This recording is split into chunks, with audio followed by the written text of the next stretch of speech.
Você está ligado aqui conosco, né, na Academia Bíblica Bereia, curso médio em teologia. Esta é a matéria de angelologia e demonologia. Esta é a segunda aula, né, porque por motivo de força maior não pudemos estar com vocês na aula passada, dia 20 de março, mas graças a Deus, né, apesar dos pesados, aqui estamos. Hoje é segunda-feira, 27 de março de 2023, repetindo, hoje é a segunda aula desta matéria de angelologia e demonologia, diante da nossa impossibilidade de ministrar a aula passada. Então, esta matéria vai ter o seu encerramento no dia 1º de maio. Então, 1º de maio, fechamos, perdão, 1º de maio, dia 8 de maio, 7 de maio, desculpe. Dia 7 de maio começamos a nossa matéria. O previsto era terminar dia 24 de abril, então uma semana depois, já no mês de maio, começamos, findamos, aliás, essa matéria, dia 8 de maio, começamos, se Deus quiser, a nossa nova matéria do curso médio. Muito bem, Qual que meus é a irmãos, próxima matéria? aí já, no seu caso específico, fechou o ciclo, Não, o meu já entendeu? A está senhora fechando. Exato, não, a senhora praticamente essa é a última matéria. Aí, como eu tenho feito com a maioria dos alunos, eu permito eles migrarem para o curso à frente, né, como o caso do irmão Wellington, caso do irmão Wilson, entendeu? Porque eu já tenho umas notas, eu só tomo tempo para fechar, totalizar. Quando o aluno eventualmente não alcança, esse é o esclarecimento que eu quero deixar bem claro, para que não fique nenhum tipo de dúvida, né? Quando o aluno não alcança a média que proporcione a ele, né, a aprovação na matéria, é 2 e 2 são 4. Eu entro em contato imediatamente com o aluno e ofereço as opções para ele não perder a matéria ou repetir a matéria, entende? Ou ser reprovado, que é é o nosso lema. O nosso lema não é a gente não permite, a gente luta até as últimas consequências para o aluno não ser reprovado. O aluno, para ser reprovado, não é que a gente não é melhor do que ninguém, a gente não é melhor do que ninguém mesmo. Quem me conhece já há alguns anos, a gente dá todas as oportunidades, todas as opções possíveis e viáveis para o aluno recuperar-se quando ele desce muito na nota, damos trabalho, enfim, todas as opções, né? Mas um aluno, para ser reprovado aqui conosco, é bem complicado. E acredite, já temos 2, não vou dizer aonde, em que turma, já tem 2 que já estão reprovados. E a gente dá por igual as mesmas oportunidades e as mesmas chances. Então, os irmãos que fecharem aqui o médio, como o caso da nossa irmã Lúcia, ela querendo continuar para o bacharel, vai ser automático, né? Então ela já E passa, qual que é o dia do curso de bacharel? é o mesmo dia e o mesmíssimo horário. Oh, Mesmo belezura. dia e o mesmíssimo horário, né? E quem está ministrando hoje ali no bacharel é o irmão Kleber Tomás da Silva. A gente está se revezando. Ele já pegou 2 matérias com o bacharel e eu 2 matérias com o médio. Então, quando terminar aqui, então eu vou para o médio, perdão, eu vou para o bacharel e ele então O médio. vem para o médio. Mas vou continuar, vou estar em contato com a senhora para deixar bem atualizado, entendeu? Então, nós vamos começar em maio, no caso, a nova matéria aqui e a nova matéria no bacharel. Aí a senhora querendo, a senhora migraria automaticamente, né, para o bacharel. Vamos lá, meus irmãos, que o tempo é curto e o assunto é longo. Página de número 5. Nós estamos falando sobre as características dos anjos. Relembrando, só relembrando, porque eu sei que vocês estão mais ligados do que disjuntor novinho, tá?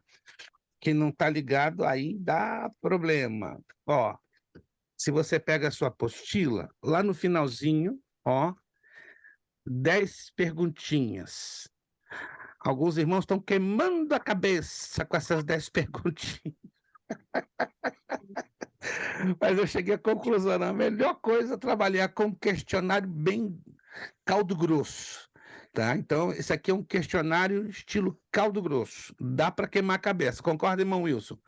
Dá para queimar bem a cabeça. Então, está aqui, já temos a data, né, que já estipulamos a data de entrega. Creio que vocês se lembram, né, que nós estipulamos o dia 24 de abril, se não estou enganado, então dia 24 de abril é a data de entrega deste questionário, né? Salvo que haja alguma necessidade de uma prorrogação, se um aluno me apresentar uma E a justificativa. antropologia? Porque o trabalho de antropologia é muito grande, eu não terminei ainda não, estou fazendo.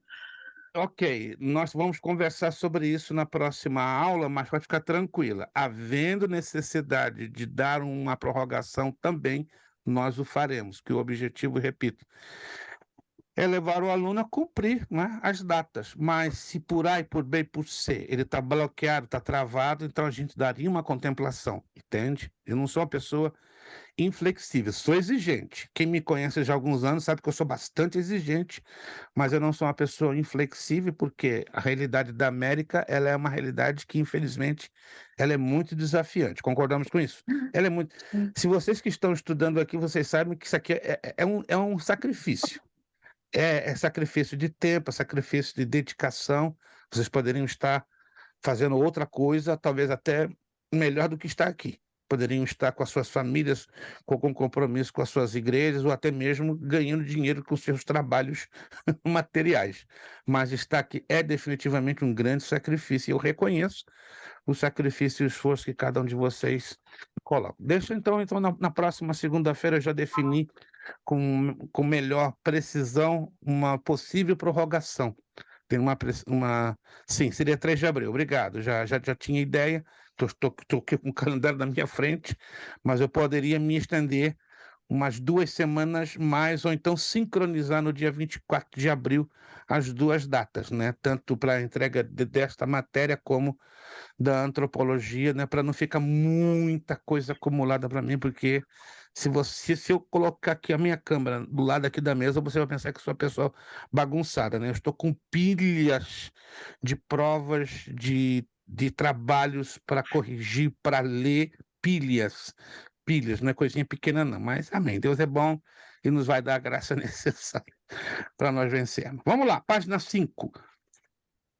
Nós estamos falando das características, né, dos anjos, já falamos sobre a origem e natureza dos anjos, falamos que eles não são seres humanos glorificados, que são espíritos, são poderosíssimos, são um batalhão, não são uma raça, não são onipotentes, eles são seres individuais e possuem todos os aspectos da personalidade, né? Nós temos observado com respeito a esta situação bem interessante, né, que os anjos são seres dotados de uma capacidade de escolha, dotados de uma capacidade de ação, uma capacidade de decisão, têm atitudes, eles são uma personalidade, né? E como personalidade, eles são bastante definidos. Aqui no quarto parágrafo, né? Mesmo assim, não podemos sair especulando nomes de anjos a nosso bel prazer. Não vou entrar em detalhes por questão de muito respeito, né?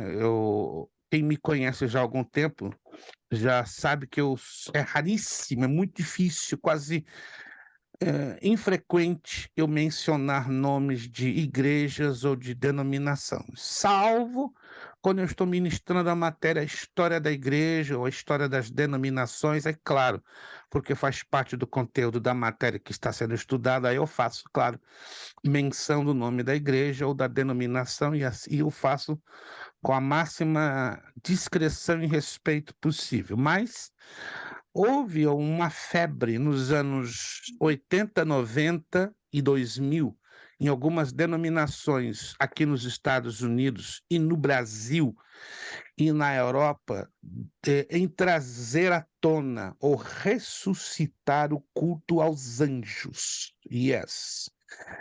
E foi uma febre tão pesada que as denominações pentecostais e neopentecostais, não todas, graças a Deus, que não foram todas, mas um bom número abraçou essa visão, não é, de reverência, de reverenciar, de adorar a anjos, né? Eu não vou dar muitos pormenores que pode trazer à sua mente alguma coisa que você já viu aí por perto de onde você está, e aí a intenção aqui não é recriminar ou denegrir, é só para deixar bem claro, né, que isso não é algo de hoje. Nos tempos do apóstolo João já havia essa febre e foi com uma intensidade bem louca. Ela vem lá da antiga Babilônia, dos 3, 4 mil anos de Cristo. Acontece que nos anos 80, 90 e 2000, essa tendência foi ressuscitada, tá? Igrejas que dizem, não, o anjo fulano está do seu lado, né? Tem pastores até que chegavam a receber revelação dizendo, né? Se, por exemplo, chegasse para o irmão Wellington, com todo respeito, vou tomar aqui o exemplo do irmão Wellington, né? Digamos que ele vai lá e prega na igreja do irmão Wellington. Aí vem uma revelação em cima desse pastor que está pregando. Irmão Wellington, assim diz o Senhor, o Elinel. Quem é esse Elinel? É o teu anjo da guarda, o Elinel. O Elinel, né? Uma mistura de Wellington com El. O Elinel, entendeu? Ou o anjo Wilson Nel. Sério, gente? Você está rindo, mas eu presenciei isso aqui em 4 igrejas nos Estados Unidos. O pregador veio na minha direção. Epa, em cima de mim não. Vai dizer que tem Prestinel como meu anjo da guarda? Não, não, não, não. Ah, tá repreendido. Não, eu fui bem categórico. Não, não, não, não, não. Passa para outro. Chega de assim, eu perdi, gente, eu não sou de perder a compostura. Eu sou muito calmo, como diz minha esposa, às vezes eu tenho até sangue de barata. Mas naquele dia foi uma coisa assim tão absurda, tão escabrosa, que eu tive que dar um tchau, um tchan, um stop. Não, para. Realmente eu perdi a compostura. Não fui indelicado, mas eu fui super enérgico, que não é normal. Aí eu percebi que foi a ira de Deus em cima de mim, né? Você extravasando em mim. Falei, tu tá repreendido, espírito de heresia, espírito de confusão. Não existe isso, tá? Tu tá querendo aqui confundir a casa de Deus. Não, sai aqui do meio, em nome de Jesus. O camarada ficou assustado, começou a recuar, caiu na porta da saída do templo, né? Eu nunca tinha visto uma manifestação tão pesada e agressiva. Ou seja, eu deixo isso bem claro que os anjos têm personalidade, mas a Bíblia, ela é muito clara. A Bíblia se reservou ao direito de mencionar nomes de anjos. Por quê? Pergunta a Deus. Está na soberania dele. Na Escritura só encontramos, se quiser anotar, anote, a menção de 3 anjos, por nome. Gabriel, Miguel e o anjo do Senhor. Oh! E o Interessante. arcanjo, não? O arcanjo Miguel. Alô? Tá? Eu ainda não falei de hierarquia, eu falei da base. O que é a base? Anjo. A base é anjo. Aí, quando eu trabalho com as hierarquias, eu entro nos desdobramentos hierárquicos, que nós vamos chegar lá, né? Nós vamos entrar, que é muito complexo, né? Quem já fez o trabalho de angelologia e demonologia observou que é muito complexo a linha hierárquica, tanto dos anjos e demônios. E a Bíblia dá informação, tanto para um como para outro. Bem interessante. Não é uma informação farta, mas ela é bem precisa dentro daquilo que precisávamos saber sobre anjos e demônios. Então, repito, na Bíblia só vamos encontrar o registro de 3 anjos por nome. O anjo Miguel, o arcanjo Miguel e o anjo do Senhor, que é a forma pré-encarnada ou cristocêntrica, né? Ou cristopática da pessoa do Senhor Jesus Cristo. A Bíblia, a única fonte séria de informações sobre esses seres, só apresenta nominalmente. Eu mencionei o terceiro anjo do Senhor, porque no hebraico se lê Malak Yahweh. Malak Yahweh não é um nome próprio, mas de uma certa forma é uma menção a um anjo que nós podemos identificar por uma expressão específica, seja em língua portuguesa, seja nos originais em hebraico, mas nominalmente por nome. Está ali, ó, Miguel, arcanjo, e Gabriel, o mensageiro especial de Deus. Apesar da angelologia judaica ser engenhosamente elaborada e muitos esotéricos elaborarem listas e mais listas de nomes, qualquer tentativa de dar nome a anjos é mera especulação, não é? Dentro da cabala judaica, nós temos Rafael, Isoel, Isael, mas a lista é grande. Chega a Enorme. quase 155 nomes de anjos.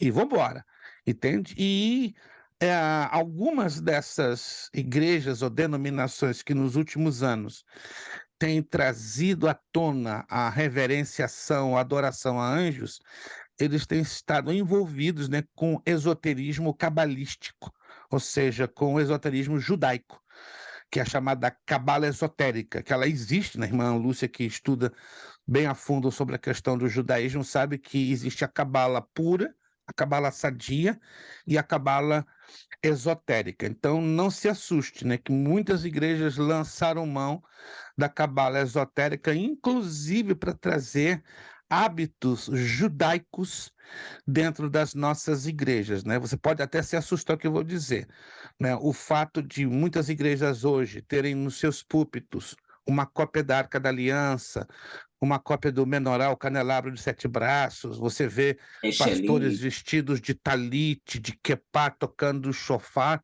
isso é tudo oriundo do cabalismo ou da cabala esotérica. Eles não têm a mínima ideia com o que estão manejando, com o que estão manuseando, entende? E era exatamente o problema das igrejas da região da Galácia, que Paulo escreveu a carta aos Gálatas, repreendendo essa atitude de alguns irmãos nas igrejas ali da Galácia, ou seja, os judaizantes. Os judaizantes lançaram mão de elementos judaicos do Antigo Testamento e tornaram místicos esses elementos, né? Ou esotéricos na linguagem é de o que hoje. Uma aconteceu com a pena. igreja romana, né? A igreja romana, Exato. cada dia que eu vou observando, eles têm todos os costumes judaicos, que é o judaizante, que nós estudamos aí no livro de A Gálatas. Igreja Romana é um pouco mais complicada, porque ela é a mistura dos judaizantes com o babilonismo, né? É bem mais complicada, é uma combinação muito louca, uma coisa bem, bem doida. Pensa no Babilônia e judaísmo, juntou, pronto, saiu o que saiu, que é a Igreja Romana. Vamos lá. O número de anjos é vasto. A Bíblia não dá matematicamente o número exato, mas olha só. Segundo o texto de Apocalipse 5:11, calcula-se que existem não menos, esse aqui é um cálculo por baixo, aproximado, bem por baixo, não menos que 104 milhões de anjos. Gente, para pensar. Um anjo fez aquela destruição, não é, com os exércitos de Senaqueribe, lembram? Um anjo eliminou 185 mil. Jesus falou ali no Getsêmani quando ele estava para ser preso, quando Pedro cortou a orelha de Malco. Ei, cara, eu não seria capaz de orar e pedir ao Pai que me enviasse 12 legiões de anjos, ou seja, 60 mil anjos. Um anjo faz um estrago, 60 mil nem se fala. O que 104 milhões fariam? Acabariam com o universo e até mesmo com o planeta Terra na ordem do próprio Deus. Então é uma quantidade absurda, 104 milhões. Mas vamos lá. Como é que se chegou a esse número aproximado? Vamos entender isso aqui, não é coisa da minha cabeça, não. Vamos trabalhar com textos bíblicos. Acompanhe o versículo. Vi e ouvi uma voz de muitos anjos ao redor do trono, dos seres viventes e dos anciãos, cujo número era milhões de milhões e milhares de milhares. Apocalipse 5:11. Milhões de milhões, segundo cálculos, não poderiam ser menos que 100 milhões. E milhares de milhares, não menos que 4 milhões. Mas da onde a gente traduz esse cálculo? Pelo texto grego. Oh, Então, o texto grego, quando você lê o grego, você encontra essa determinação, que é bem interessante, né? Almeida, por razões do linguajar do português da época, né, do século XVI, para ele foi mais fácil colocar milhões de milhões em milhares de milhares, com o temor de estar errando, né? Porque Almeida também, Ferreira de Almeida, quando você estuda a vida de Ferreira de Almeida, o tradutor das nossas Bíblias em língua portuguesa, ele não foi um grande expert em hebraico, aramaico e grego. Conhecia, sim, muito esforçado, mas ele não era expert como Martim Lutero. Lutero conhecia a profundidade do hebraico, aramaico e grego, tanto que a tradução em alemão da Bíblia em Lutero é a melhor que existe. É a melhor. E, curiosamente, é a única tradução que existe no mundo que tem direitos autorais de não ser reproduzido em outra língua. Interessantíssimo, né? Existem mais de 2.000 traduções da Bíblia, né, em vários idiomas, mas a de Lutero em alemão, até hoje, que eu tenho a informação, ninguém conseguiu traduzir para o inglês, para o espanhol, para o italiano. Aí eu descobri por quê. Porque há um acordo com os descendentes de Lutero, que guardam as 7 chaves de um documento, que o próprio Lutero declara que ele não gostaria de ver a tradução que Deus deu para ele traduzido fora do alemão. Muito interessante. Já o inglês, já temos traduções traduzidas em outros idiomas, né, como a King James Version. Vocês devem saber que existe a Bíblia King James já em português e assim outras traduções. Mas a de Lutero é a única que até hoje, a menos que esse quadro mude por algum acordo da família dos descendentes de Lutero, mas isso implicaria em muitíssimo dinheiro, né, que as sociedades bíblicas teriam que pagar aos descendentes de Lutero, e não é dinheiro pouco não, é questão de bilhões de dólares, quando se libera, né, direitos autorais para a tradução de uma tradução específica da Bíblia. Virando a página. Classificação e organização dos anjos. Isso aqui que vai ser interessante. Nós vamos entender como Deus, na sua disciplina, porque nós servimos um Deus de ordem e decência, um Deus disciplinado, um Deus organizado. Quando você olha a criação dele, ela é toda organizadinha, ela é toda sistematizada. Então não poderia ser diferente com os anjos, né? Existe uma ordem, um respeito entre os anjos e, acredite se quiser, entre os demônios. Yeah. Eu costumo dizer até isso só em cultos para obreiros, né? Eles até se ofendem. Povo organizado e disciplinado são os anjos e os demônios, né? O cristão, às vezes, perde um pouco a título de organização e de disciplina em comparação aos anjos e demônios. Vamos ver, então, como é que funciona essa classificação e organização dos anjos. Assim como existem estrelas de brilho ofuscante em meio a estrelas mais pálidas e humildes no céu, há capitães esplêndidos e majestosos entre os exércitos de Deus em posição mais próxima de Deus, refletindo mais do esplendor divino do que seus irmãos resplandecentes à sua volta. Muitos de nós pensamos, o nosso Sol é o Chan, é aquela big estrela, aquela grande estrela. Não sei se vocês já pesquisaram, podem pesquisar no Google que não tem nenhum problema, tá? Vocês vão descobrir essa informação, ou no site da NASA, que é fantástico, só que ele é em inglês, ok? Existem estrelas aí fora que chegam a ser 125 vezes maior do que o nosso Sol. Yeah. A estrela mais próxima, nossa, semelhante ao Sol, chama-se Alpha Centauri.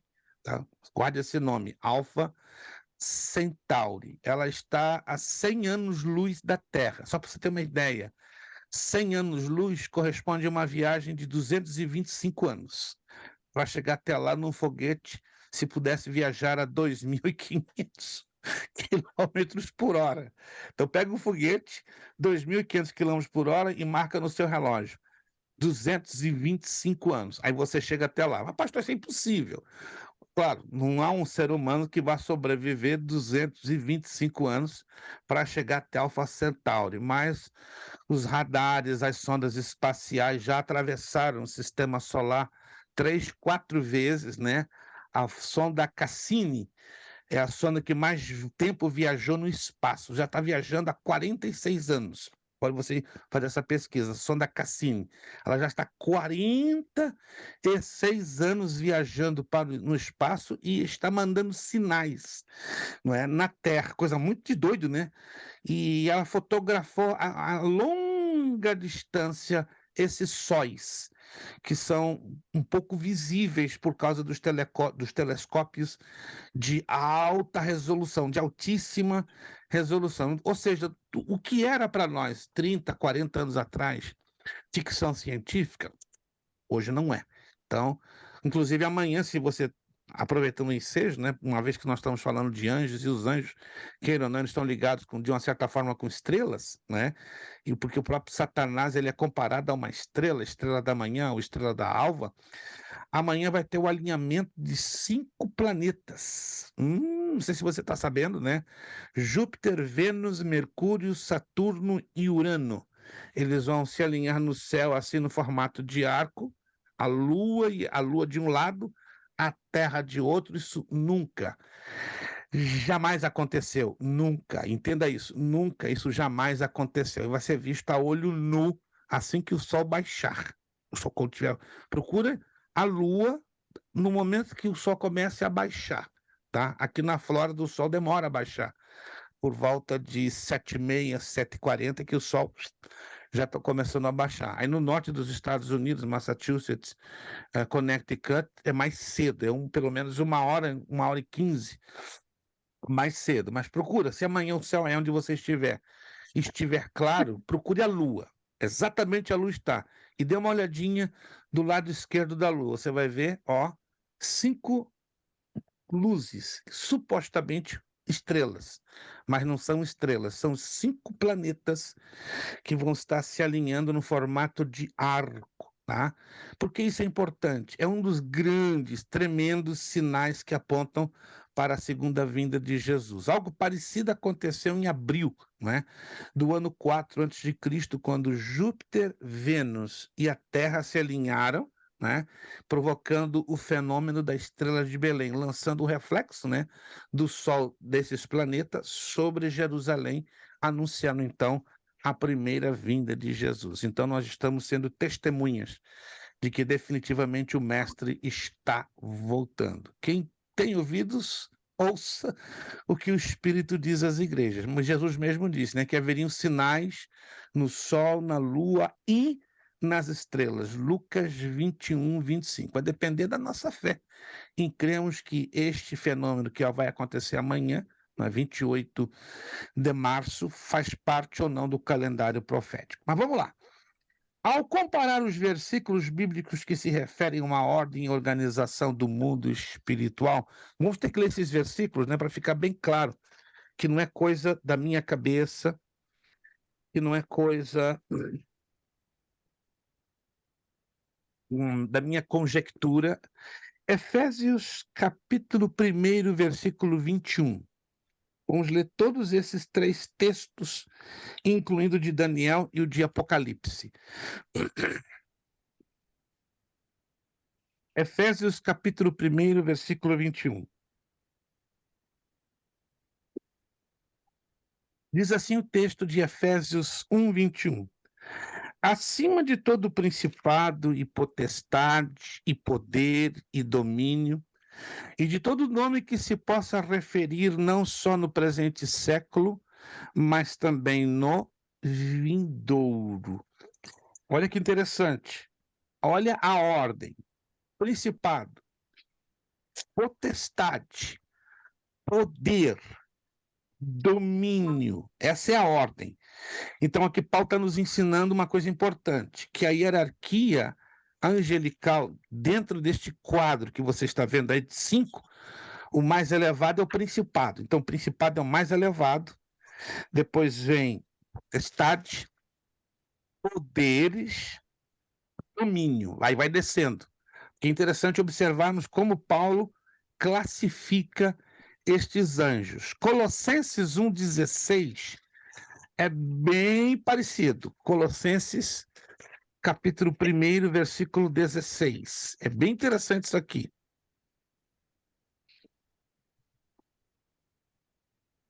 Pois nele foram criadas todas as coisas nos céus e sobre a terra, as visíveis e as invisíveis.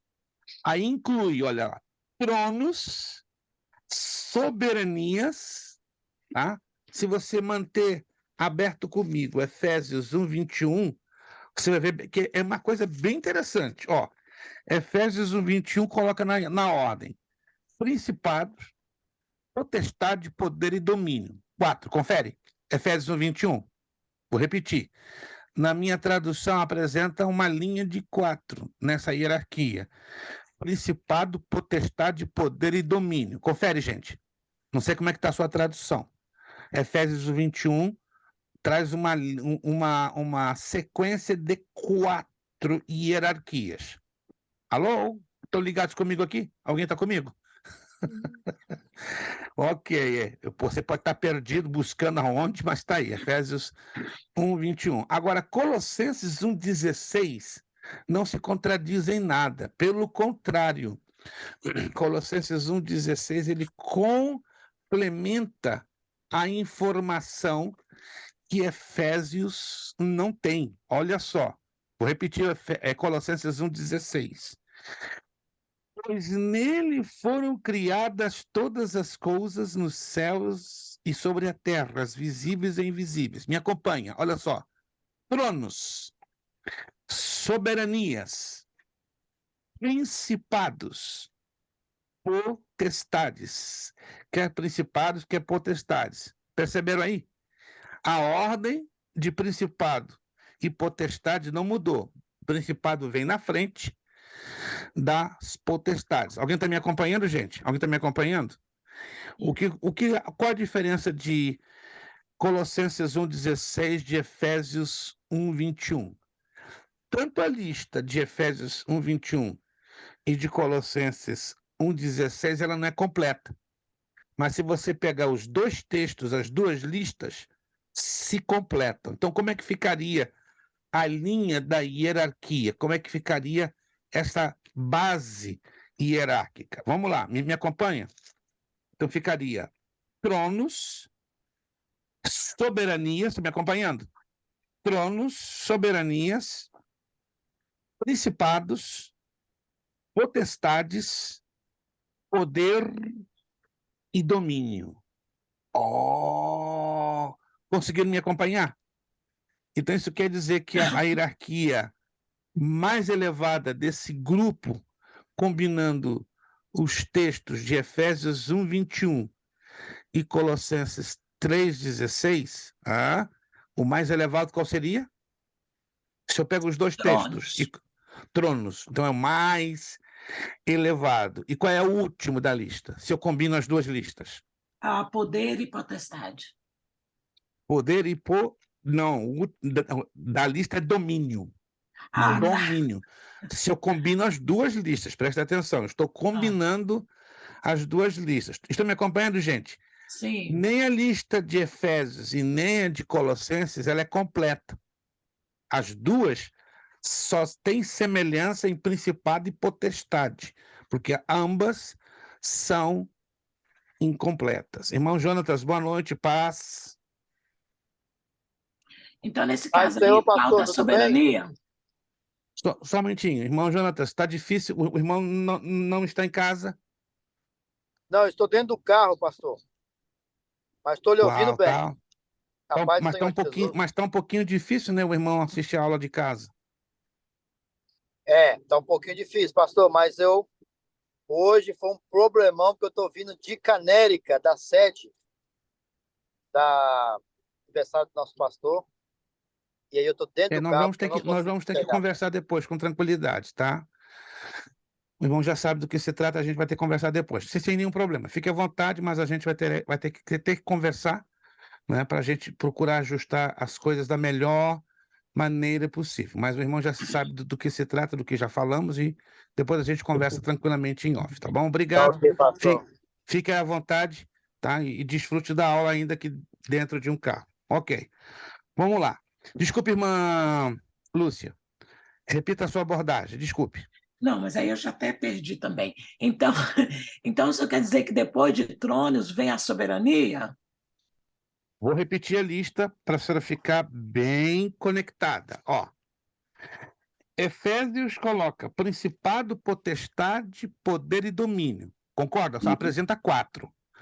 Mas Colossenses apresenta um pouquinho mais. Colossenses 1,16 traz tronos, primeiro lugar. Soberania em segundo. Principado e potestade não bate direitinho com Efésios? Bate. Principado na frente, potestade depois. Aí, para fechar, poder e domínio. Ah, poder e domínio. Isso. Nós temos que pegar as duas listas e uni-las e seguir a Ok, ordem que a então Bíblia... poder e domínio são juntos. Poder é um, domínio é outro. Hum. Os poderes é uma classe de anjos e domínios é outra classe de anjos. Então, se eu pego as duas listas, domínio é a última.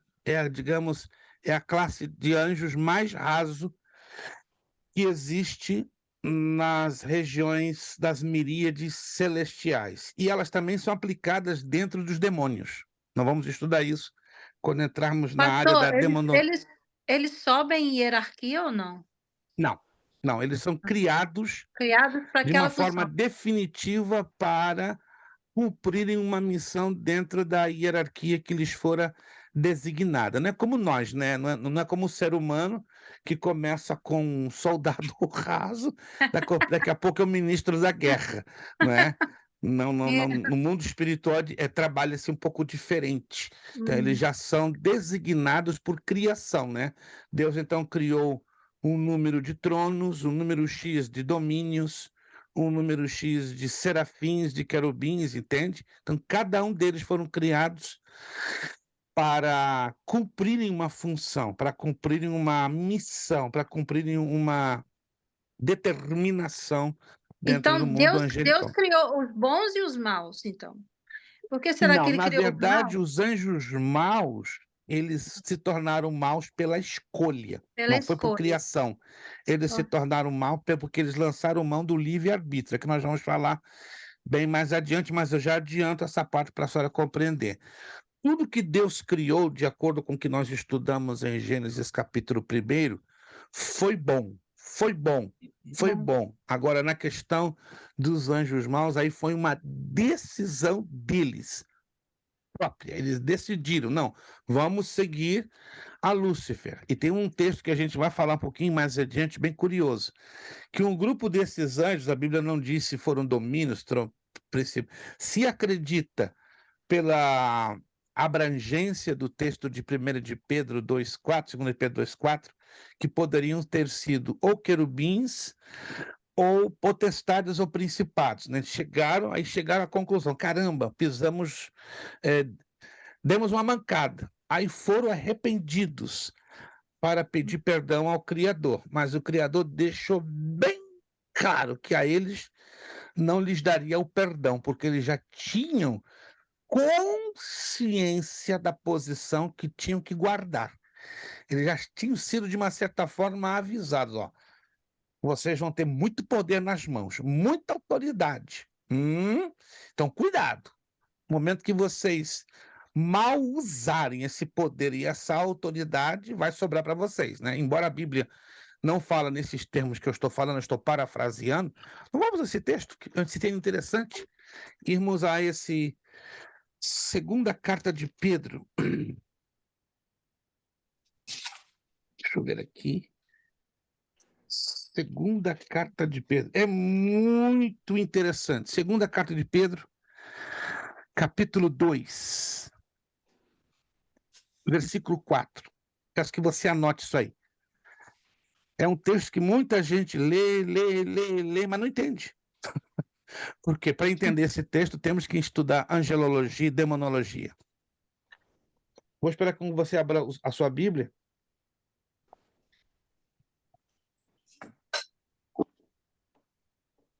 Segunda carta de Pedro, capítulo 2, versículo 4. Ora, se Deus não poupou anjos quando pecaram, antes precipitando-os no inferno, os entregou aos abismos de trevas, reservando-os para juízo. Veja, interessante, foi um grupo de anjos, não é? Foi um grupo de anjos que simplesmente pensaram, uau, erramos. Aí voltaram para pedir perdão, não é? Mas Deus não aceitou. No versículo 11, olha só, outra menção bem interessante, bem interessante. Ao passo que anjos, segundo de Pedro 2,11, embora maiores em força e em poder, não profere contra elas juízo infamante na presença do Senhor. Muitíssimo interessante. Nós vamos desenvolver isso um pouquinho mais adiante, né, com outros textos dentro do Novo Testamento, para vocês entenderem com muita clareza que Deus já deixou todos os anjos conscientes da sua missão. Todos estavam conscientes. Se fizessem mau uso do seu poder, eles pagariam consequências. Né? Foi o que aconteceu. Só que eles subestimaram a autoridade que Deus lhes deu, certo? E pensaram, não, vamos lá, vamos pedir perdão ao Criador, né? Deu uma mancada, só que o Criador não levou em conta. Não. Vocês já sabiam.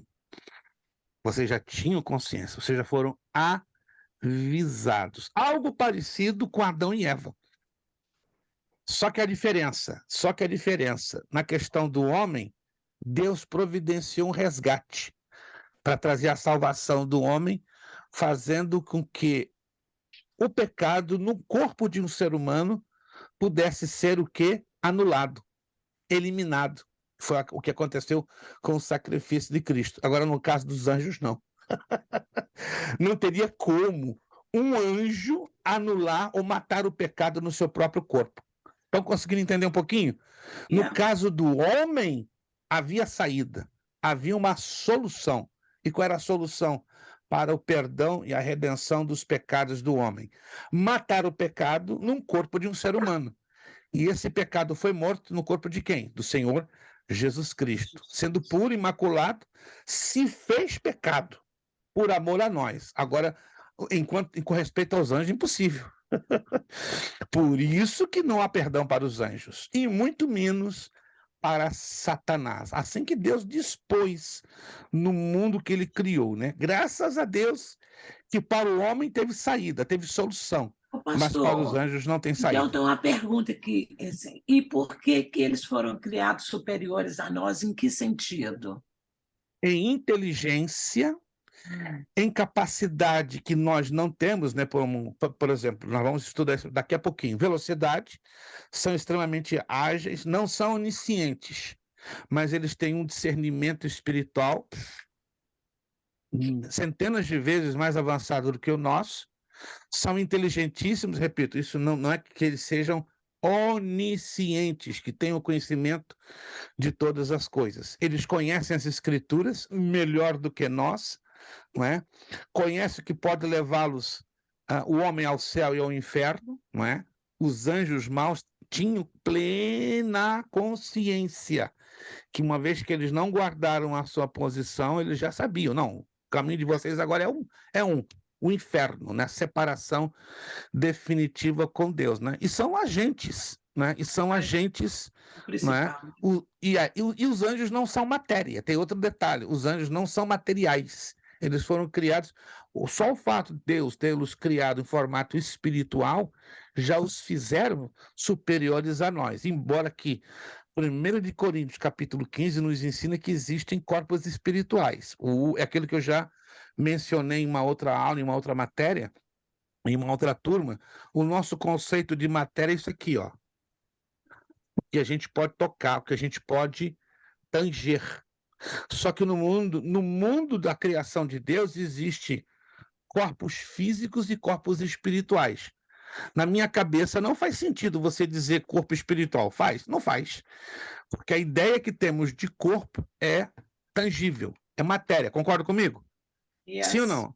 A ideia, a Sim. visão, o raciocínio que temos nós de corpo está ligado à matéria, mas na visão bíblica, na visão da criação do Todo-Poderoso, é só você entrar lá em 1 de Coríntios, capítulo 15, a partir do verso 50. Você vai descobrir que existem corpos espirituais. Tanto que os anjos caídos, nós vamos falar sobre isso, eles estão amarrados no Tártaro com cadeias, correntes espirituais. Oh!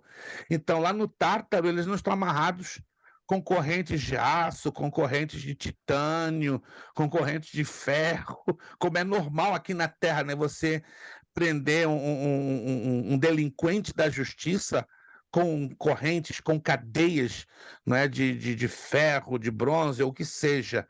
Mas estes anjos caídos estão lá no Tártaro, né? Que é o inferno que está lá no poço do abismo, certo? Como diz a Escritura, a palavra grega tártaro, eles estão manietados, amarrados com cadeias espirituais. Quando eu e você tivermos nossos corpos glorificados, aí nós vamos entender tudo, tudo. Coisa mais louca, né? Você vai tocar na matéria, como estou tocando aqui agora, como todos nós hoje tocamos, e nós vamos atravessar a parede. E é isso, pastor? Que doideira é essa, ué? Porque o nosso corpo não vai estar limitado às 3 dimensões da matéria.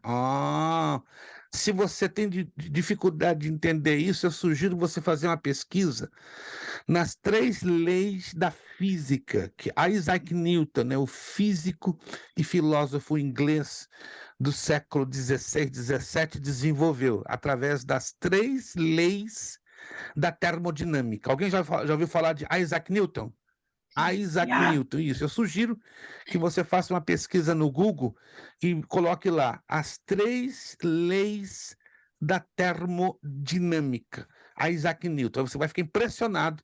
O próprio Deus ele vai quebrar as leis da termodinâmica, nos dando o corpo glorificado, porque o corpo glorificado não vai obedecer, não vai estar sujeito às leis da termodinâmica, as 3 leis da termodinâmica, né? Nós vamos ter um corpo adaptável aos 2 mundos. Opa! Por isso que nós vamos poder tocar, ou seja, esse corpo glorificado que nós vamos receber é para termos adaptação ao mundo físico que hoje estamos, e também para termos adaptação ao mundo espiritual. Lembra-se que a Escritura diz que carne e sangue não podem herdar o reino de Deus? Isso quer dizer que esse corpo aqui não pode entrar no reino de Deus. Então tem que ser um corpo dual mode, né? De 2 chaves, 110, 120. E por isso que esse corpo aqui não vai precisar de dormir, de comer, de descansar. Mas se quiser dormir, é só você colocar no automático, vamos dizer assim, no piloto automático. Vou dormir, vou tirar uma pestana, vou comer, né? Curiosamente, você vai poder comer, mas não vai ter o processo da digestão. Negócio doido, né, gente? Não dá para entender isso na mente humana. Eu vou poder comer, mas não vai ocorrer o processo da digestão. Vamos sentir paladar sem dúvida nenhuma, mas o processo da digestão, que é normal ao corpo humano físico que hoje temos, ou seja, com todo respeito, você não vai ao banheiro. Fazer o processo da digestão é bem... Gente, isso aí é fantástico. É simplesmente extraordinário. Não tem como explicar isso em palavras humanas, né? É aquilo que Paulo mesmo diz, né? Coisa que o olho não viu, que o ouvido não ouviu e que não subiu ao coração humano são as coisas que Deus preparou para aqueles que o amam. Então não tenta entender esses detalhes, não tenta. Espera chegar a hora, espera, irmão Wilson, chegar a hora que o irmão vai ter o seu corpo glorificado, vai poder comer picanha assada à vontade. Coisa mais louca, não vai ter o processo da digestão, não vai ter problema de colesterol, Não vai ter Pastor, problema. Não vai ter problema de ácido úrico. Gente, estou fazendo esse comentário que eu estava pensando nisso ontem, me preparando para essa aula. Eu falei, meu Deus, que coisa linda! Nós vamos ter um corpo privilegiado, sem enfermidade, sem dores, sem limitações. E bem lindo, né? Nós vamos poder estar no céu, na Nova Jerusalém e na terra. Irmã Sandra. será que a gente pode comparar esse fato de Deus ter lembrado aos anjos, né? Que vocês já sabiam, vocês, né, sabiam das consequências, sabiam disso, né, do bem e do mal, né? Sabiam a posição de vocês, ou a responsabilidade de vocês. Será que isso a gente pode comparar também quando Jesus nos lembra que a nossa responsabilidade é bem maior quando nós conhecemos a palavra do que a daquelas pessoas que não conhecem a palavra? Será que nós podemos A comparar? senhora já está dando a resposta, que é o conteúdo de Tiago 4,17. Aquele que sabe fazer o bem e não o faz, comete pecado. Isso chama-se pecado de consciência, né? Um exemplo. Eu digo para um aluno, ou para a irmã, ou para qualquer um de vocês, irmãos, cuidado, não façam isso, isso e isso, que lá no final vocês vão sair prejudicados nas notas. Vocês, eu não quero que ninguém saia. É normal, né? Nós, como professores, educadores, darmos esse alerta ao aluno. E às vezes somos obrigados a dar esse alerta uma vez, 2 vezes, 3 vezes. Em casos extremos, a pedagogia nos ensina a dar até o 4º alerta. Do 4º em diante, a gente para, a gente fica quietinho. Deixa a coisa correr solto, porque o aluno já tem. Alguém está me entendendo? Quem está me entendendo, gente? Porque a gente está lidando com pessoas adultas. Quando a gente lida com criança, é diferente, vocês sabem disso. Aí é necessário dar 20 alertas. Agora, com adulto, não há necessidade de a gente dar mais de 4 alertas, tá? Quando eu geralmente eu particularmente, não é que eu seja uma pessoa mal inflexível com o aluno, quando eu geralmente dou o 4º alerta, estou querendo dizer, você chegou ao extremo. Não vai ter o 5º. Vai ter agora uma atitude. E a atitude qual vai ser? Vão ser 2, né? Aí o aluno vai ficar ao seu bel prazer, ele que vai determinar o caminho que vai querer seguir, e no momento que ele seguir o caminho dele, então, eu como professor, o diretor, o educador, vou tomar então as devidas providências, né? Que infelizmente vai ser um final não muito feliz, entende? Então vamos trazer isso para nós cristãos, né? Deus nos dá alertas, vários alertas, e ele dá aqui, através da sua palavra escrita, revelada. Por isso que nós temos que estar nos alimentando, não apenas nos alimentando, decorando, memorizando, mas batalhando com a ajuda do Espírito Santo para vivenciar. Fácil é decorar, gente, é muito fácil decorar a Bíblia. Ei, você pensa que é fácil? Facílimo. Facílimo. Com leitura dinâmica, eu conheço pessoas que com leitura dinâmica conseguiram memorizar 75% do texto que está aqui dentro. É um trabalho cansativo, árduo, leva meses.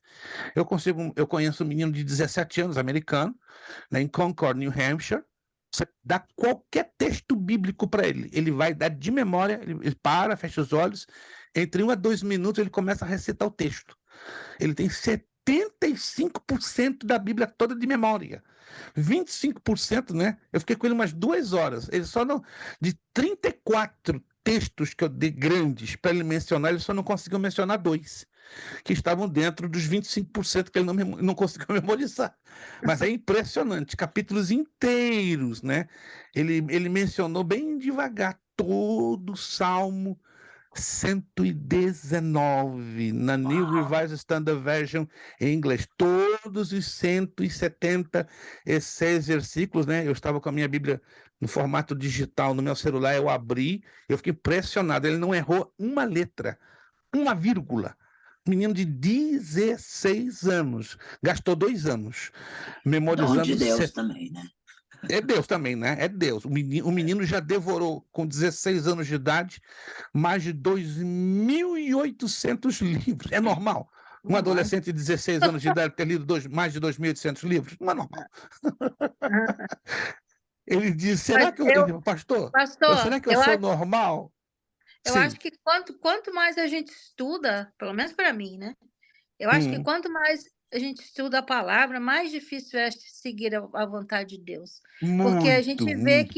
a gente vê que não é só isso que a gente faz, que tem Hum. muita coisa que a gente tem que mudar, muita coisa que a gente tem que deixar de fazer, ou muita coisa que a gente tem que fazer e não faz. Então é Já muito difícil. Quanto mais eu estudo, mais eu penso, oh meu Deus, me ajuda, porque eu tô tão longe. Eu Jesus tô não disse, tão longe, sabe? Jesus não disse uma coisa tão séria, irmã Sandra. A quem muito é dado, será cobrado. É, E essa cobrança ela pesa mais sobre nós, os ministros, com todo respeito, sobre a minha pessoa, sobre a pessoa do irmão é Wellington, sobre o verdade. nosso irmão Wilson, embora diácono, à luz da Bíblia, ele é um ministro, que a palavra diácono na Bíblia quer dizer o que serve, o que ministra. Sobre o irmão Jonatas, vai pesar pesado para o nosso lado, não é? Que adianta ter tanto conhecimento se não temos a prática? Vai chegar Ô, uma hora que o pastor, próprio Deus, mas nessa na vida. verdade, todo Hum, mundo que ministra a palavra de Deus, ele sofre muito porque a Bíblia ela nos confronta. Então, cada texto, cada coisa que você vai ministrar, você chora muito porque ela nos confronta, né? Então é para isso que é a Bíblia, para nos confrontar, e para como? desenvolver em nós um caráter de Cristo a cada dia, né? Então assim, se também não conhece, também vai ter problema, né? Esse é São o problema. eu concordo com a Nós irmã, não são temos duas escolha. situações complicadas, né? Se o É, obreiro, no caso específico do obreiro, sabe, ele tem que lutar para viver e cumprir. Agora, se ele não sabe, não, Deus vai dar um desconto. Não dá, não, gente. não. Tem muito obreiro que pensa, não. Aí eles costumam citar aquele texto fora de contexto. Deus não leva em consideração os tempos que vivemos na ignorância. Mas peraí, Ah, tá. obreiro é para viver na ignorância? Não.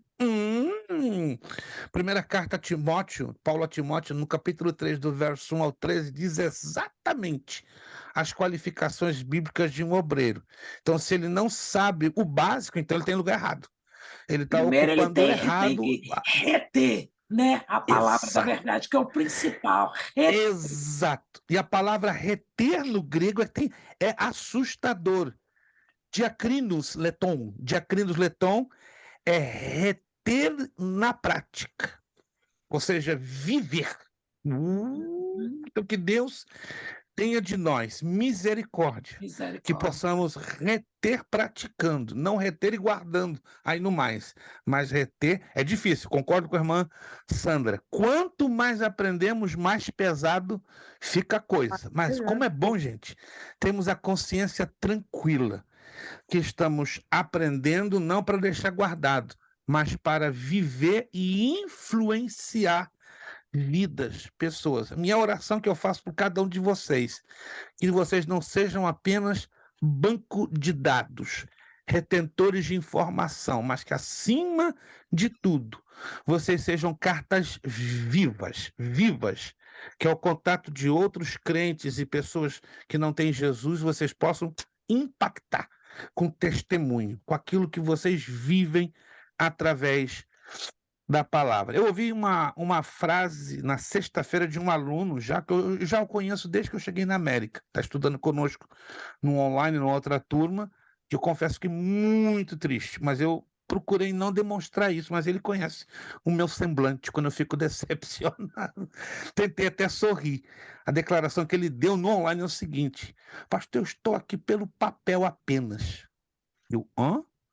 Eu estou aqui só pelo papel, o resto, ele fez assim, o resto, eu estou aqui pelo papel. Se eu não receber esse papel, eu infarto. Amém, irmão. É uma escolha sua, né? Rapaz, aí ele depois me chama em off.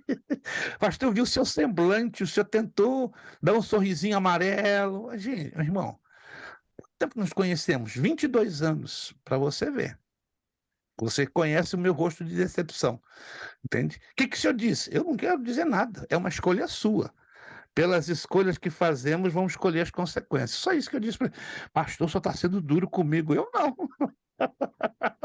Vou dizer, oh, bravo, maravilha, que coisa linda. Não, foi uma escolha sua, eu respeito a sua escolha, entendeu? Então, nós colhemos as consequências das nossas escolhas. Sobretudo, repito e bato na tecla de Tiago 4,17, quando nós sabemos, aquele que sabe fazer o que é certo não faz, comete pecado. Que Deus nos ajude a sabermos e a evitar o cometer o pecado. Vamos lá. Pastor, eu tenho mais uma perguntinha da angiologia aqui nesse Solta, texto. solta. Hoje é o dia da irmã Lúcia. Faltou muita gente hoje aqui, então o espaço está aberto para irmã Lúcia.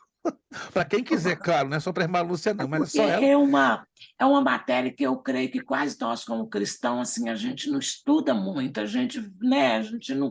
Então, assim, existem perguntas que às vezes a gente não tem tempo, está ocupada com Se outro eu tipo de disser para a coisa. senhora, não fique triste que eu vou dizer, não. Se eu disser para a senhora que menos de 5%, menos de 5% dos evangélicos hoje em dia estão estudando essa matéria, a senhora cai para trás. Menos, é assustador. Porque não importa, vou estudar anjo, demônio, para quê? Não faz diferença. Claro! Na nossa vida espiritual, no dia a dia, tem uma influência de alto impacto. E por muitas das vezes não conhecemos um pouquinho deste assunto, passamos situações difíceis e sem respostas. Mas vamos lá, solta a sua pergunta. Ok, pastor. Eu queria ler na minha Bíblia, mas eu estou com o telefone na mão. Você sabe que o telefone tem assim um vocabulário um pouquinho mais pobrezinho, mas eu vou ler. Sim, me dá o texto que eu vou lhe ajudar na medida do possível. Então, vai lá. 1 Pedro, capítulo 1, verso 12. A minha pergunta está dentro deste versículo. 1,12? 1 Pedro 1,12. A eles foi revelado que não para si mesmos, mas para vós outros ministravam as coisas que agora vos foram anunciadas por aqueles que pelo Espírito Santo enviado do céu vos pregaram o evangelho, coisas essas que os anjos anelam para escutar. Vamos lá, qual é a sua pergunta? Essa é a pergunta. Quer dizer, os anjos tinham o desejo de fazer esse trabalho que hoje nós fazemos, de anunciar as boas novas? Essa é a minha pergunta. 100%. Tanto que Deus... Alô? Vocês estão ligados? Nós estamos gravando. Se quiser anotar o que nós vamos responder agora à luz da Bíblia, seria interessante. Os anjos, desde que eles foram criados, a eles lhes foi anunciado. Olha que coisa fantástica. O plano da salvação. Peraí, como é que é? Vou repetir. Quando eles foram criados, Deus desejou anunciar a eles o plano da salvação. Mas o plano da salvação seria apenas alcançável aos seres humanos? Sim, mas lembre-se que quando Deus criou o gigantesco universo dentro do qual estamos inseridos, e depois a primeira terra com os primeiros seres humanos, depois veio a revolta de Lúcifer, e aí veio a reconstrução da segunda terra, do segundo planeta Terra, que é Gênesis 1 e 2, que os dois únicos registros na Bíblia que nos testificam a existência de um primeiro planeta, eu creio que eu já falei, se eu não falei, falo agora. Isaías capítulo 14 e Ezequiel capítulo 28. São os dois únicos capítulos da Bíblia que dão detalhes da primeira criação. E como é que eu sei que se trata da primeira criação? É só você ler que você vai descobrir. Embora em Isaías se use uma figura de linguagem, uma alegoria chamada o rei de Tiro. E o rei de Tiro não é de nem... Lúcifer, né? Exato, não é nem nada mais, nada menos que Satanás. Outro importante detalhe a ser esclarecido, já que estamos nessa pergunta, né, que está dentro do contexto da nossa lição de hoje, o nome Lúcifer, por favor, anote isso se for possível, não existe em nenhum lugar das nossas Bíblias em língua portuguesa, ou mesmo em inglês, em francês, em italiano, em espanhol. Não existe este nome Lúcifer. Mas da onde veio a invenção da Igreja Católica Romana? Não. O nome Lúcifer veio da tradução em latim, da Vulgata Latina, Lucifer. Agora eu vou te mostrar qual é a tradução de qual versículo. Isaías 14. Vamos lá rapidinho. Isaías capítulo 14.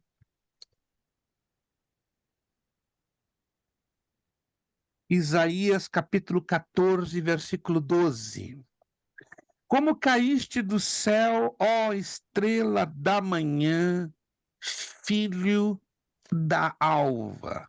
Como foste lançado por terra, tu que debilitavas as nações.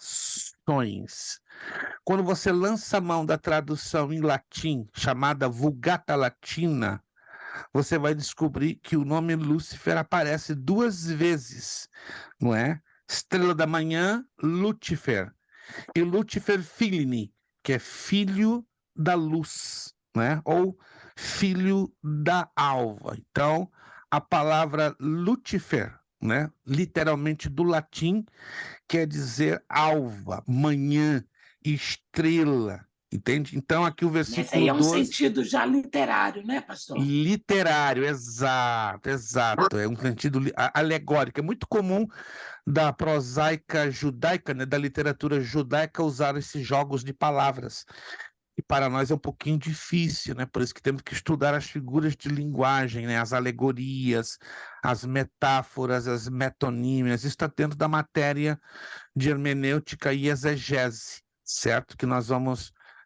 para alguns alunos que não estudaram, vamos voltar a estudar essa matéria, mas a irmã já passou por ela. Ela é uma matéria também bem complexa, mas quando a gente lança a mão dos recursos da hermenêutica e da exegese, vamos nos lembrar. Tá? Então, essa expressão, repito, Lúcifer, não está em nenhuma tradução da Bíblia conhecida, senão da Vulgata Latina, tá? Que a tradução literal, então, seria Lúcifer, ou filho da alva, o estrela da manhã. Por isso que uma famosa cantora, que infelizmente ela foi, eu a conheço, conversei com ela já 2 vezes, ela ficou muito chateada comigo, mas eu disse para ela, irmã, eu não estou combatendo o seu ministério, eu só estou surpreso que a senhora colocou nas mãos de um mundano para fazer as letras das suas músicas. Não importa que eu paguei a ele, pronto, saiu linda. Não, mas fora de contexto bíblico, né?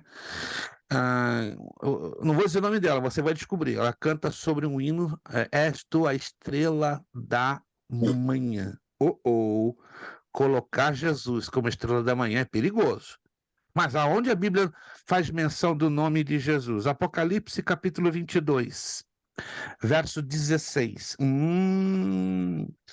Já ouviu falar daquele ditado? Não confunda conhaque de alcatrão com catraca de canhão. Foneticamente parece ter o mesmo som, não é verdade? Conhaque de alcatrão, catraca de canhão. Há uma diferença em dizer estrela da manhã e o que eu vou ligar aqui agora. Apocalipse 22, 16. Eu, Jesus, enviei o meu anjo para vos testificar estas coisas às igrejas. Eu sou a raiz e a geração de Davi, a brilhante estrela da manhã. Oh! Então Jesus não é a estrela da manhã, ele é a brilhante. Ele faz a muito mais diferença. Na sua Bíblia... pastor, mas me responde aí, porque o senhor não completou meu complete thought. O 1 Pedro 1,12, o senhor disse que os anjos foram criados, desde que eles foram criados, já foram notificados do plano da salvação. Aí Deus deixou assim, bem claro, olha, eu estou revelando a vocês isso aqui, porque o homem será incumbido de ser o portador das boas novas de salvação.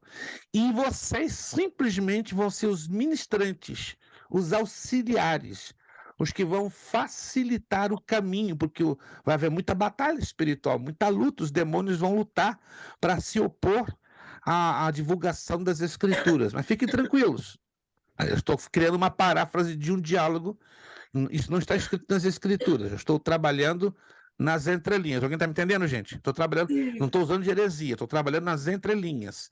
Mas fiquem tranquilos, anjos, porque eu já tenho um plano, e lá na frente vocês vão ver que um de vocês será o privilegiado. Um só de vocês vai ter o privilégio de fazer o que vocês tanto anelam fazer. Porque no momento que os anjos tomam conhecimento do plano da salvação, é claro, a revelação que Deus dá a Pedro pelo Espírito Santo é notória, é notável. Os anjos passaram, uau, uau, bem que nós podíamos, né, fazer esse trabalho, né, mas o Criador não nos autorizou, só nos autorizou a ministrar, a ajudar aos homens, aos seres humanos, a levarem a mensagem de salvação. Mas Apocalipse capítulo 14, oh meu Deus, isso é maravilhoso. Apocalipse capítulo 14, versos 6 e 7. No finzinho da tribulação, ou a chamada grande tribulação, que vão ser os 3 anos e meio finais, o Todo-Poderoso vai dar o desejo dos anjos, mas só um, que vai representá-los cumprindo na terra, como pregador de um evangelho. Onde está escrito isso? Apocalipse 14, versos 6 e 7.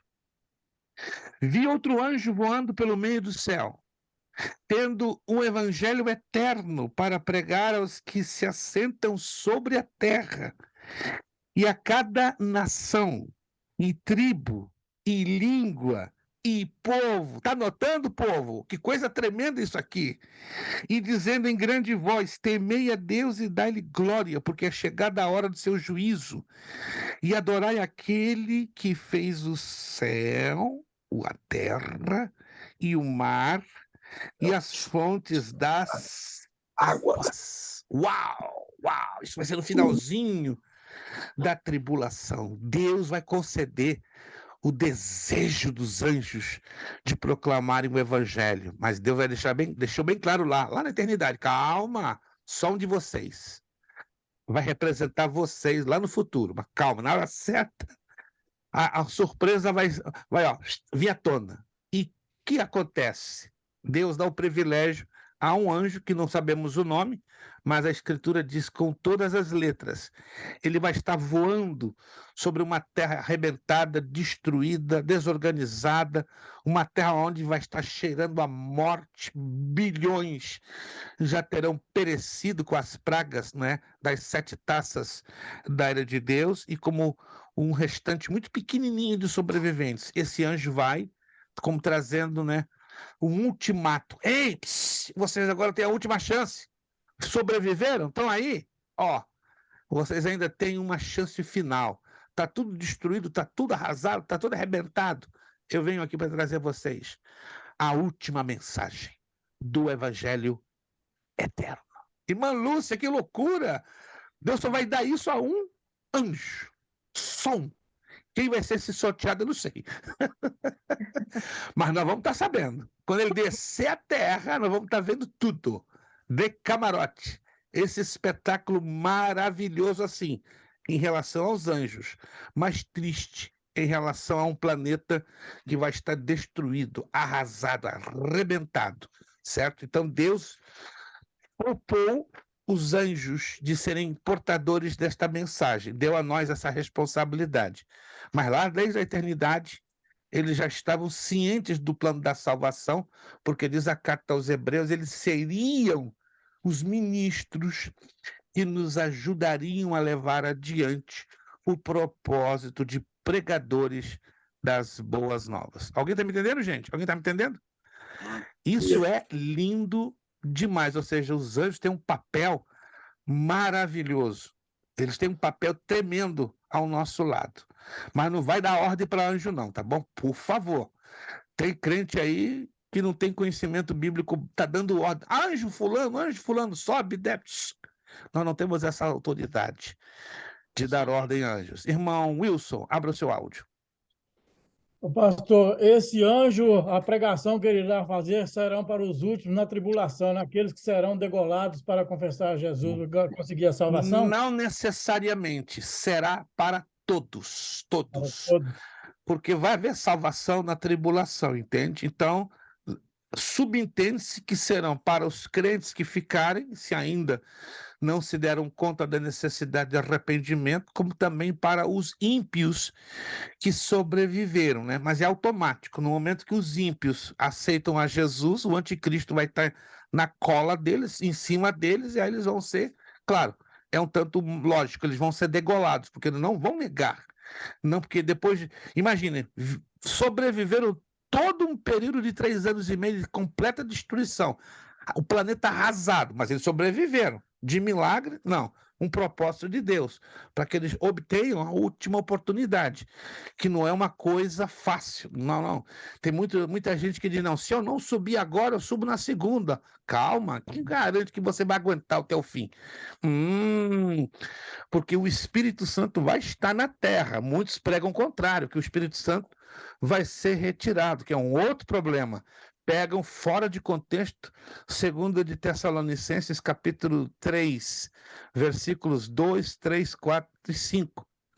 Não, perdão, capítulo 2, versículos 1, 2, 3, 4 e 5. Quando você pega esse texto e fora de contexto, você consegue, gente, é impressionante, afirmar que o Espírito Santo vai ser retirado da terra. Mas ele não pode ser retirado da terra, por várias razões. Primeiro, ele é Deus. Ele desfruta dos mesmos atributos inalienáveis do Pai e do Filho. Quais são os atributos inalienáveis da Trindade? Onisciência, onipotência, onipresença. Então, o Espírito Santo, ele é onipresente. Como é que eu tenho prova bíblica? Salmo 139, versos 7 a 10. Essa é a primeira prova. Tá? Primeiro, porque ele é onipresente. A onipresença dele é confirmada no Salmo 139, do 7 ao 10. Segundo, Apocalipse capítulo 7 diz que vai ter salvação para todos os povos, línguas e nações. E diz o apóstolo João que ele viu na visão um mar de gente se convertendo. Para que haja salvação, tem que ter a presença do Espírito Santo, porque ele é o único que nos convence do pecado, da justiça e do juízo. Então, como é que o Espírito Santo vai agir na tribulação? Como agia nos tempos do Antigo Testamento. Lembra-se disso? No Antigo Testamento, o Espírito Santo não residia nas pessoas. Ele andava no meio das pessoas, convivia, estava sobre elas. Só 3 tipos de pessoas traziam a residência do Espírito Santo. Quem eram eles? Reis, profetas e sacerdotes. Mas era uma residência temporária, ou seja, o Espírito Santo vinha sobre eles para dar a eles autoridade para cumprirem uma missão num tempo específico, num lugar específico e com uma missão específica. Acabou o tempo, acabou o lugar, acabou o tempo da missão, o Espírito Santo se retirava deles. Então o Espírito Santo no Antigo Testamento não residia nos homens, somente em 3 classes de homens. Na tribulação vai ser bem parecido. O Espírito Santo não vai residir, ele vai estar sobre as Pastor, pessoas. então Ele vai tem aí estar... uma pergunta para o senhor, que eu acho um pouco muito polêmica. É o seguinte... Vamos destravar a polêmica, vamos destravar essa polêmica. Porque nós estamos aqui para aprender. Existe aí uma linha de pensamento que eles dizem que os apóstolos, o Espírito Santo já habitava na vida deles antes do Pentecoste. Eu discordo, entendeu? Eu acho que eles estavam com eles, mas não para fazer coisas específicas. Porque só quando que desce o Espírito Santo de Deus, que quer dizer que Jesus sobe, que é a ascensão de Cristo, então, sim. Ok. Posso responder essa pergunta na nossa irmã? Eu acredito que ela é de interesse de todos, a menos que não há interesse. Posso responder? Sim. Não vamos fugir da matéria, nós não vamos fugir da matéria. Vamos lá. Biblicamente, definitivamente, o Espírito Santo, antes de Pentecoste, não estava residindo nos apóstolos e em qualquer outra pessoa. Agora, por favor, temos que ter visão bíblica. Para termos visão bíblica, temos que ter um conhecimento bíblico básico. Alô? Alguém está me acompanhando? Temos que ter um conhecimento bíblico básico. Como é que detectamos esse conhecimento bíblico básico? Conferindo aqui. O que não temos por compreensão ao lermos, temos que investigar a profundidade do texto nos originais. Vamos lá. Tem textos que são claros na nossa língua e nos originais, seja em hebraico, aramaico e grego. Mas tem textos que são difíceis. Vamos ser sinceros, tem textos que são difíceis de imediato. E temos que lançar mão das estruturas dos códigos bíblicos, hermenêutica e exegese. Aí eu vou na hermenêutica, uso a figura de linguagem. Não consegui entender o texto, não consegui dar a verdadeira compreensão, aí lanço mão da exegese, aí vou nos originais. Tanto um como o outro confirma. Ou a hermenêutica confirma a exegese, ou a exegese confirma a hermenêutica. Ou seja, a hermenêutica ela vai trazer a interpretação do texto através das figuras de linguagem, da estrutura semântica e gramatical do texto. Já a exegese, ela vai trazer à tona o significado das palavras dos originais, ou em hebraico, ou em aramaico, ou no grego. Vamos lá, vamos usar o básico da hermenêutica, não vamos entrar na exegese para não complicar. Mateus capítulo 10, por favor, abra lá em Mateus capítulo 10. Que interessante isso aqui. Mateus capítulo 10. Vocês já passaram por esse texto, ó, dezenas de vezes, mas não sei se observaram que tem aqui um detalhezinho que mata todo mundo. Os detalhes que nos matam, concordam comigo? Quando você lê um texto sem observar os detalhes, aí você morre na praia, não entendendo absolutamente nada. Mateus capítulo 10, versos 1, 2, 3 e 4. Eu vou ler o contexto, mas o segredinho do texto está no primeiro versículo, e vou mostrar por quê. Olha só. Mateus 10, 1, 2, 3, 4. Tendo chamado os seus 12 discípulos, deu-lhe Jesus autoridade sobre espíritos imundos para os expelir e para curar toda sorte de doenças e enfermidades. Ora, os nomes dos 12 apóstolos são estes. Primeiro, Simão, por sobrenome Pedro, e André, seu irmão, Tiago, filho de Zebedeu, e João, seu irmão, Felipe e Bartolomeu, Tomé e Mateus, o publicano, Tiago, filho de Alfeu e Tadeu, Simão, o Zelote e Judas Iscariotes, quem o traiu. Então, o texto aqui nos informa algumas coisas. Primeira coisa, a lista dos seus discípulos, os 12 originais que se transformaram apóstolos. A palavra discípulo vem do grego mateutestes. Mateutestes quer dizer aprendiz. Aí Jesus aqui os promove. Alô, aqui Jesus os promove. Esse é o texto bíblico que nos ensina o momento que Jesus promove os discípulos. O que é promover? Concede a eles autoridade suficiente para irem. Porque até então eles não estavam indo, eles estavam sendo treinados. Alô? Preparados, não é? Ensinados. Por isso que eles são chamados de discípulos até o capítulo 9 de Mateus. Alguém observou isso? Não? Então dê uma olhadinha. Até o capítulo 9 de Mateus, essa lista desses 12 homens eram considerados discípulos. Mas a partir do capítulo 10, o que Jesus faz? Os envia. Por quê? A razão que eles recebem o nome de apóstolos, enviados.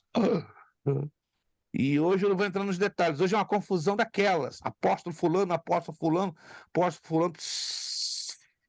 Vamos à Bíblia. E aí não quero entrar nessa, não é polêmica. Existem biblicamente 3 credenciais de um apóstolo bíblico. Vou falar isso na próxima aula, embora não está muito ligado à questão de anjos e demônios, mas é interessante. Agora, olha o que tem no primeiro versículo. Algo chamativo. Você já observou isso aqui, ó? Tendo Jesus chamado seus 12 discípulos, deu-lhes Jesus o quê? O quê? Autoridade sobre o Espírito. Autoridade. A palavra grega aqui é exúsia. A minha versão fala poder. A palavra aqui no grego é exúsia. O que é exúsia? Capacitação para mostrar uma credencial.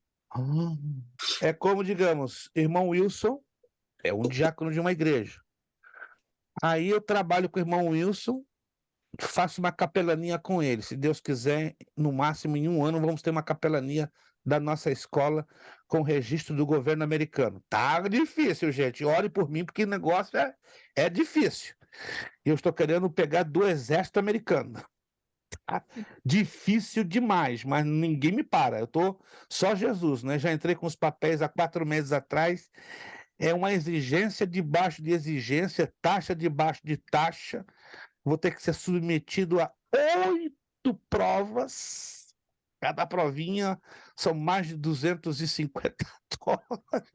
Eu vou ter que fazer pelo menos 5 cursos internado. Gente, quando eu mostrei para minha esposa, Deus, o livro você não vai. Vou conseguir. Nem que eu gaste 2, 3 anos da minha vida, eu vou conseguir. Porque as capelanias credenciadas pelo governo americano, essas são as hot, essas são as quentes. E o treinamento, só para você ter uma ideia, né? Não estou fazendo propaganda dessa capelania porque nós não temos hoje. Mas só para você ter uma ideia, uma capelania do exército americano, ela exige do capelão 370 horas de exercício prático. Alô? 370 horas. Não estou criticando as capelanias, né? Que em 2 horas, em 3 cursinhos, já está aí pronto. Não. Do exército americano é uma das mais exigentes e, por que não dizer, uma das melhores ou a melhor. Eu conheço capelães do exército americano. Aí é uma coisa, assim, impressionante, tá? Você sabe que o capelão, quando ele alcança todas as aprovações dos seus cursos, ele vai receber um distintivo. Como é que é chamado esse distintivo? Badge. Então, ele recebe o distintivo. Um exemplo, o dia que eu passar para o irmão Wilson, se Deus quiser, quando tivermos a nossa capelania toda registradinha, bonitinho, então o irmão Wilson vai ter o badge dele. Então, ele vai chegar em uma instituição que reconheça o badge do governo americano, do Exército dos Estados Unidos. Vou fazer assim, ó, continência para ele. Porque ele vai receber a autoridade de uma capelania do US Army. Alguém está me entendendo, gente? Não é que ele vai se tornar um capitão do exército americano, mas ele vai ter uma autoridade semelhante a uma patente do exército americano. Alguém tá me entendendo, gente? Foi o que Jesus fez com os discípulos aqui. Deu eles o exousia, deu uma patente, deu uma autoridade especial para eles desenvolverem o ministério de apóstolos. Tá de pé, tá sentado? João capítulo 20. Vamos ver agora aqui. Isso aqui é tremendo. Pastor, você não está desviando um pouquinho do assunto, não. Nós estamos dentro do assunto, porque isso também está ligado à questão dos anjos. João capítulo 20.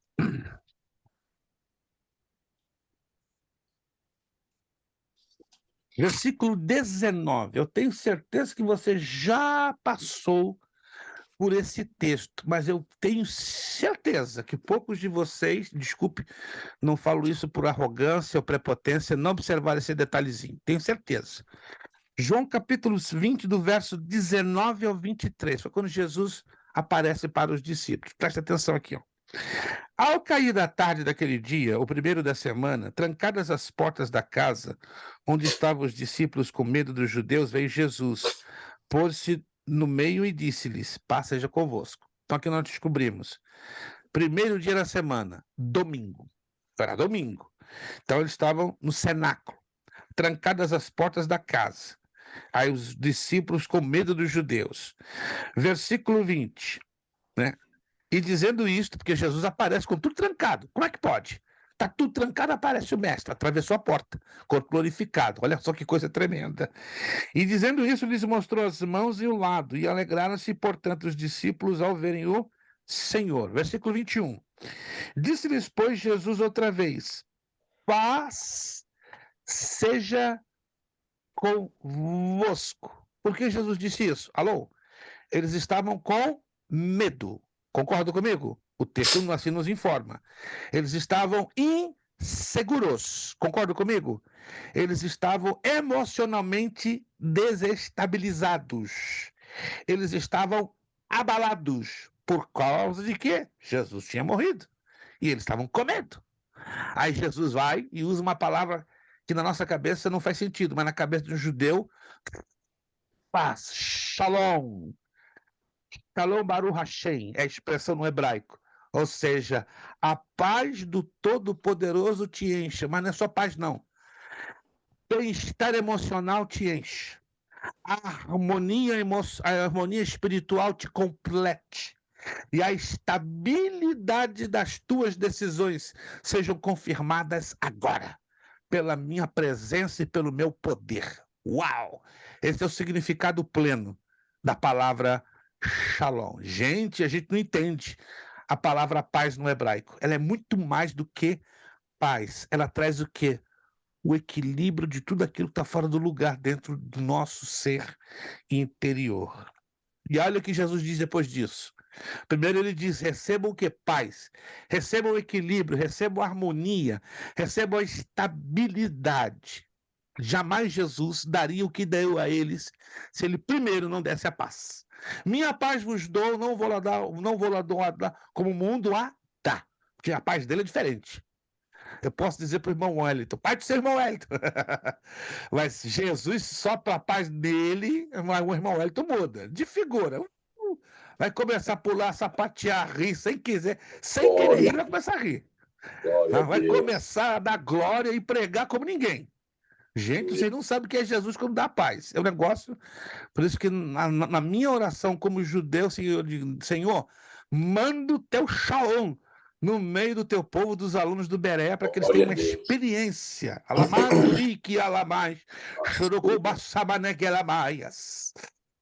Pode falar dessa paz. Shalom, managassuminikiasameia. Gente, ela já me toca lá, manomassúbias. Porque a paz, ela transborda dentro de nós aquilo que está em ausência. Alô?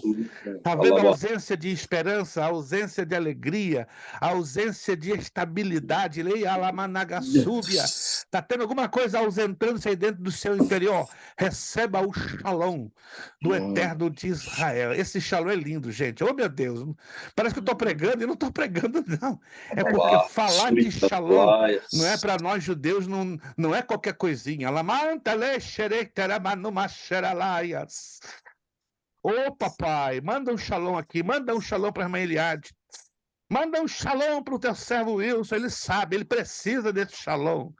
Manda um shalom para o meu irmão Jonatas, ele mais do que ninguém sabe o quanto ele está necessitando. Lamai, xerequeta labá xerequeias, alcança o teu filho nas suas necessidades, nas suas decisões. Não deixa teu filho errar nas decisões que precisa tomar. Lamá, todo que xébias. Irmão Jonatas, sente nada que está acontecendo na sua vida, lá mais. Mas Deus fala ao meu coração, o shalom dele vai dominar a sua vida. Quando o irmão entrar na sua casa, lá vai ter um mover estranho.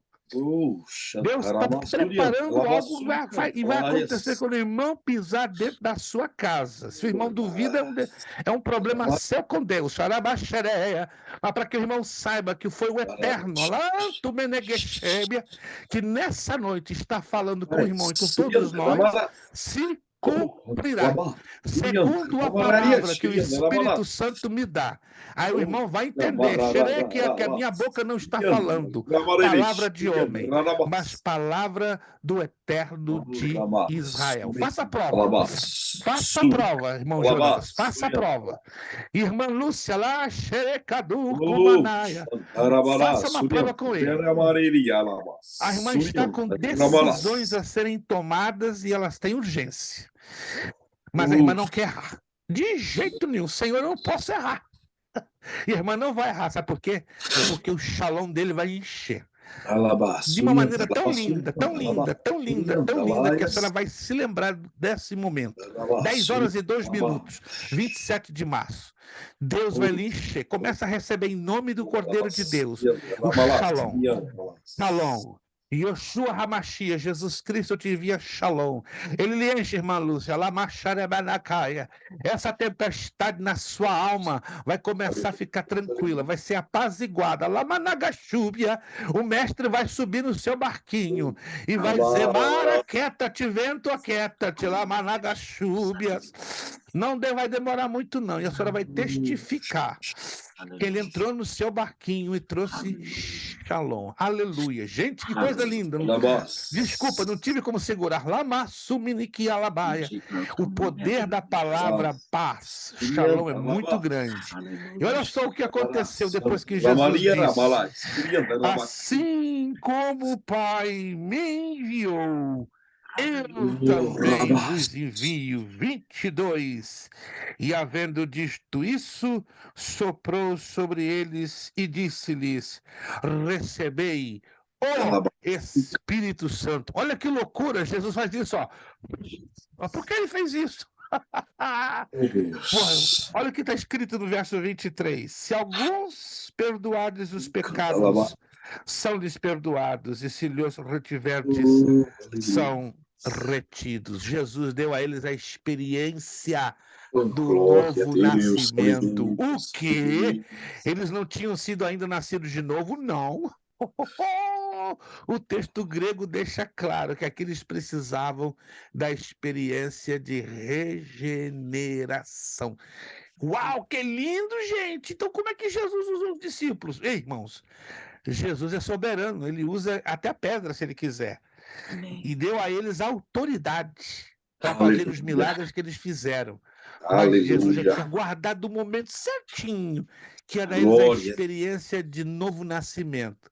Ou você pensa que Pedro serviu a Jesus regenerado? Você vê o que Pedro fez na trajetória do ministério? Só fez bobagem, só fez coisas na base do impulso, né? Os irmãos Boanerges, manda cair fogo do céu, isso é coisa de regenerado. Não, gente, isso não é atitude de regenerado. Olha só, eles quebraram a cabeça nos 3 anos e meio que caminharam com Jesus, mas Jesus já tinha o presente para eles. Dá a eles o quê? A regeneração. Aqui, gente, isso aqui não é coisa da minha cabeça, não, é o texto que está dizendo. Eles aqui foram regenerados, nasceram de novo, receberam o perdão dos seus pecados. Aí depois eles recebem o revestimento do Espírito Santo no dia de Pentecostes. 50 dias depois, eles são revestidos pelo fogo, pela labareda do dia de Pentecostes. Meu Deus, que coisa linda! Gente, falar de anjos e demônios não tem jeito, não. A gente cai em pneumatologia, a doutrina do Espírito Santo, porque uma coisa está ligada com a outra, né? Gente, são 10h05, me dá mais 5 minutos para fechar a aula, só. Gente, o ambiente está lindo, o ambiente está propício. E olha, gente, eu estou fraco toda a vida. Mas é sempre assim, quando eu estou mal de saúde, Jesus faz um negócio bem engraçado, né? Para deixar bem claro, né? Hoje de manhã eu estava chorando em oração e o Senhor fala comigo em 2 de Coríntios 12:9. A minha graça te basta e o meu poder se aperfeiçoa na fraqueza. É, Senhor, eu estou fraco, fraco, fraco de maré. Me dá graça, porque olha, na aula hoje vai ser complicado. Trabalhar hoje foi muito difícil. Mas eu louvo a Deus que é sempre assim. Quando a gente está lá nas últimas, não estamos dando nem para pavio acender. Mas aí vem o Espírito Santo e, com a sua Aleluia. graça, nos levanta. Eu não sei você, no dia de hoje, se passou um dia difícil, debilitado, desanimado, fraco. Eu passei, não vou mentir para vocês, não. Cansado fisicamente por causa dessa enfermidade, um pouco emocionalmente, mas falei, Senhor, eu vou dar aula, mas eu confio na tua graça, a qual me basta, e o teu poder vai se aperfeiçoar na minha fraqueza. Entenderam essa parte, gente? Entenderam? Entenderam? Então, os discípulos não receberam a habitação do Espírito Santo, eles receberam autoridade para fazer os milagres. No finalzinho da trajetória de Jesus na Terra, eles recebem a experiência da regeneração. E 50 dias depois, eles são batizados no Espírito Santo e aí recebem plena autoridade para irem adiante e fazerem a obra que Deus os conferiria. Deixa eu usar mais 5 minutos, somente 5 minutos, para concluir a aula, unicamente mais 5 minutos. Paulo diz que existem tronos, domínios, principados e potestades. Já mostramos vocês a lista, tá? Que é a combinação das listas de Efésios e Colossenses. Dentro dessa escala de poder, traçaremos os nomes e funções que cada ordem angelical. Tem as hierarquias e as ordens. Peraí. Hierarquia e ordem não é a mesma coisa? Não. Então tem as hierarquias e as ordens. Vamos lá. Vamos estudar então que as hierarquias falam de funções. E há várias funções que elas são determinadas através da qualidade dos anjos nas suas ordens. Vamos só começar com essa, porque não vai dar tempo, que vai ficar muito extenso, já são 10:08. Os serafins. A palavra significa nobres ou afogueados. São mencionados apenas em Isaías 6. Não procure em outro lugar na Bíblia que você não vai encontrar nenhuma outra menção sobre os serafins. É somente no capítulo 6 do livro do profeta Isaías. Eles são distintos dos querubins. E por isso desempenham funções diferentes dos querubins. O relato bíblico associa os serafins com adoração. Então o trabalho básico dos serafins é adorar e adorar. Eles lideram os céus na adoração ao Deus Todo-Poderoso, purificam e inspiram os servos de Deus para o culto e serviços aceitáveis. Eles se preocupam com o culto e santidade, exercem sua função na presença imediata de Deus. Quando a Bíblia se refere a tronos, podemos dizer que os serafins se encontram nessa elevadíssima escala de posição. Olha só. Então, entenda assim. Serafim é a função. O ofício, o título é a ordem. Então, um trono pode assumir a função de serafim. Olha só que interessante, para vocês verem a ordem angelical, como ela é precisa, como ela é organizada demais. Seja como for, as escrituras ensinam a existência dos serafins, uma ordem angelical com incumbência específica quanto à adoração. Anotou aí, então? Então, os serafins estão ligados com a essência da adoração na presença de Deus. E a informação que a Bíblia nos dá, né, dos anjos que desempenham esta função são da ordem dos tronos. E geralmente os serafins são mostrados na Bíblia com 3 pares de asas. Vamos falar um pouquinho disso na próxima aula, tá bom? Então, na próxima aula, vamos desenvolver um pouco mais sobre os serafins e falar mais sobre os querubins. Deus! Essa matéria vai esquentar quando estivermos terminando. Olha só, quando nós estivermos fechando essa matéria, parece que você vai ter vontade... A gente fazer umas 8 aulas dessa matéria. Seria fantástico, mas eu não sei se o grupo entraria de acordo eu faço até 10. Não estender mais, mas seria adequadíssimo. Pastor, é importante aprender. Nós vamos fazer em 6, né? Mas se o grupo 8, votar então, por colocarmos mais 2, eu não tenho problema, entendeu? Mas é muita coisa que vai ficar para trás, né? Quando a gente fechar a 6ª aula, então, vamos fazer vocês vão observar que vai ficar um conteúdo enorme para trás, mas aí eu deixo a escolha do grupo, né? O proposto são 6 aulas, mas se os irmãos fiquem à vontade, se quiserem mais 2, mas aí tem que ter unanimidade. Sem unanimidade eu não posso fazer isso, tá bom? Vamos deixar isso porque não queremos criar nenhum tipo de desconforto, porque 1 ou 2 querem e os demais não querem. Deixa eu perguntar a vocês. Vamos fazer uma votação, então. Vamos deixar isso depois adiante. Vamos deixar a coisa desenvolver, amadurecer natural.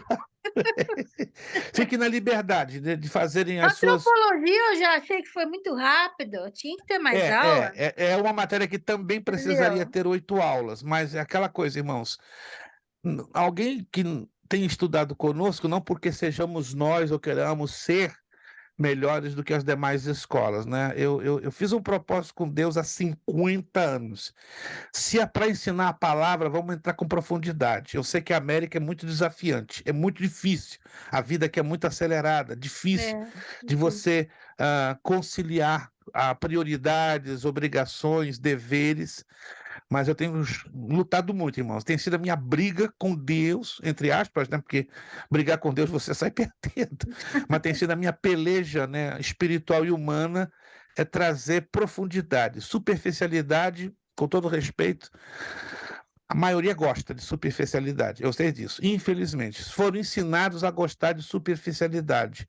Mas Deus falou comigo há 50 anos, eu tinha 13 anos de idade.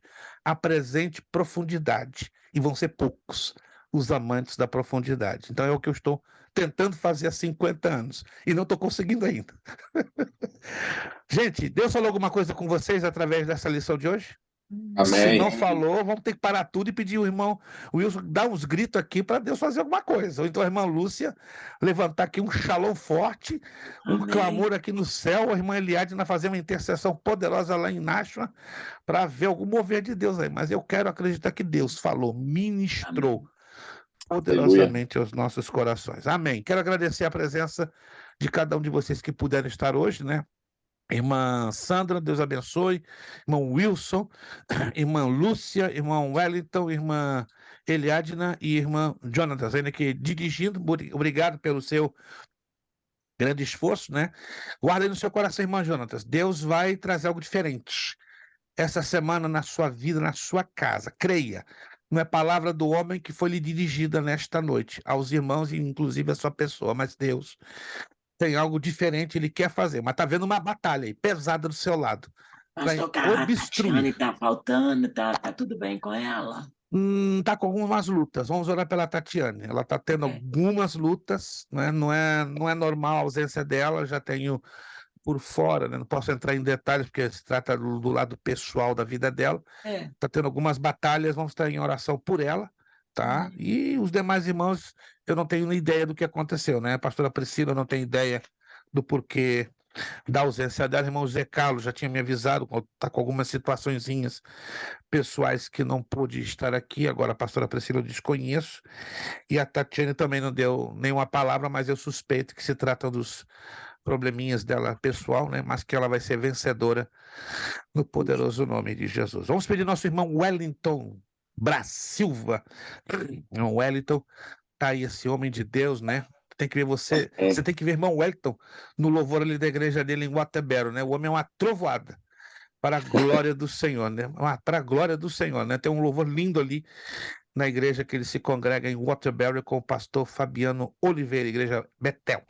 Irmão Wellington, então, levantando a sua voz em oração, agradecendo a Deus por essa aula, apresentando também os alunos que não puderam vir hoje, a vida da irmã pastora Priscila, irmão José Carlos, irmã Tatiane, que Deus possa guardar os nossos irmãos e abençoá-los para que possam estar conosco na próxima aula, se Deus quiser. Irmão Wellington, nos agradecendo a Deus e orando. Amém. Oramos. Seu Deus, muito obrigado, meu Pai. Agradecemos a Deus o teu santo nome, que o Senhor Deus é um Deus bom, Deus poderoso, Criador dos céus e da terra.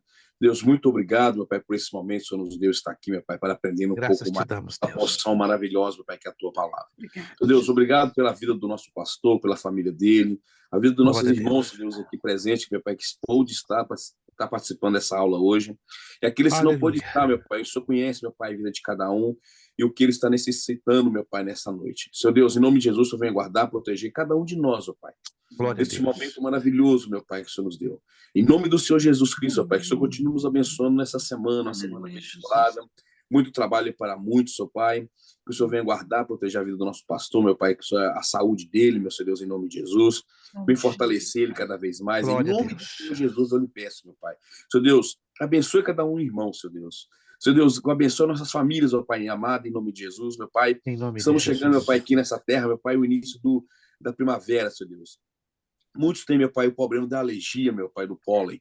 Que o Senhor Deus dá, meu Pai, Usa de misericórdia, proteção, meu Deus. Pai, em nome Usa do de Senhor misericórdia. Jesus Cristo, eu lhe peço, meu Pai. Protege-nos em nome do Senhor Jesus. Em Mais uma nome de vez eu lhe peço, Jesus. te agradeço por essa aula maravilhosa, meu Pai, que foi esse dia de hoje. Eu tenho Glorifica certeza o que a teu nome. próxima, meu Pai, vai ser melhor ainda. E cada dia mais o Senhor vai nos encher do teu Espírito. Glorifica o teu nome, Pai, Senhor. exaltar o teu santo nome cada vez mais. Em nome do Senhor Jesus. Guarda, nos protege, meu Pai, essa noite, a noite de sono. O Senhor vem nos guardar essa semana, em nome do Pai, do Filho, do Espírito Santo de Deus. Te agradeço, Deus, de já, meu Pai. Amém, amém e amém, Senhor Deus. Amém, amém. Nosso lema para finalizarmos: seriedade, Seriedade, compromisso, compromisso, disciplina, disciplina, seriedade, seriedade, compromisso, compromisso, disciplina, disciplina, seriedade, seriedade, compromisso, compromisso, disciplina. disciplina. É necessário que ele cresça É necessário que ele cresça e que eu diminua. e eu diminua. É necessário que ele cresça É necessário que ele cresça e que eu diminua. e eu diminua. É necessário que ele cresça É necessário que ele cresça e que eu diminua. e eu diminua. E a Deus damos o quê? A honra, Honra a e a glória e o poder. Muito obrigado, Deus os abençoe. Obrigado àqueles que já pagaram as suas mensalidades, àqueles que ainda não fizeram. Até sexta-feira está de bom tamanho. Se vocês não fizerem na sexta, no dia 1º você já vai ter a sua multinha de $10. Evite isso na medida do possível, tá bom? Muito obrigado, Deus abençoe. Em 1 hora Amém. essa aula já vai estar ali no link para você querendo acompanhar de novo e revendo as partes desta aula. Muito obrigado, Deus os abençoe. Até a próxima segunda-feira, se Deus quiser. Paz do Senhor para todos. Muito obrigado. Amém.